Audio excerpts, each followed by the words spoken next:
Hi there, it's Margaret from Let's Learn to Sew, and today I'm going to show you how to set up your very own Serger stitch book. First thing you need to do is go through and print off the handouts,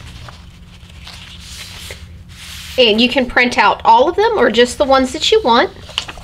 I do have a front cover sheet printed in black and white or color. It's up to you. And what I've done is I've just gotten a notebook that has a clear slip-in cover.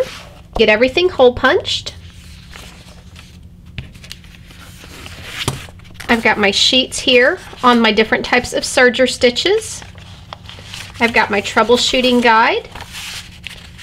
And these are the real basic things that can go wrong with the machine and the main stitches that we'll use. Next is going to be the actual core and most important part, I think, of a serger stitch notebook. What we have is our serger stitch sample handout. The first section gives you a place to write what type of stitch you're using. Then you're going to include what thread you used, the cutting width, the stitch length, what foot you used. If it was the all-purpose, you can just put all-purpose or standard. What needle you used. If you did a rolled hem, what your differential feed was set at, and what your foot pressure was set at. I don't usually change this, so in all of mine it's just left blank. And then down here, it's what your tensions were set at for each section. Then what I do is I take a sample that I've stitched out, cut it so it's just a small piece. Whenever I'm doing a sample, if I'm doing it for a specific project, I make sure that I use the fabric that I'm going to be using in the project. You can use some double-sided tape, roll up some tape, you can staple it on there, whatever you want to do. Place it on here, got a little bit of the thread chain there.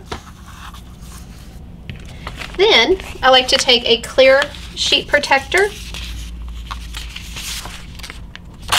and I slide my sample down into the sheet protector. What this allows me to do is to go back, and when I used a particular fabric and I liked the stitch out, look and see what my settings were.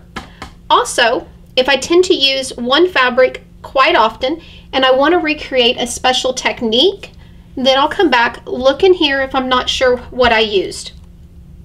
This is a great reference whether you've been sewing for just a few weeks or for a few years. I like to keep several of the stitch sample sheets printed out and ready to go. I only put it into a sleeve protector though once I've added the information to it. The sheet that I would suggest adding to it is your serger diagram if you're not familiar with all of your serger parts. The other thing you can do is to take your handbook, user's manual, and place those into the pocket. Close up your notebook. You want to make sure that you keep your stitch book handy so you can go back and refer to it as often as you need to.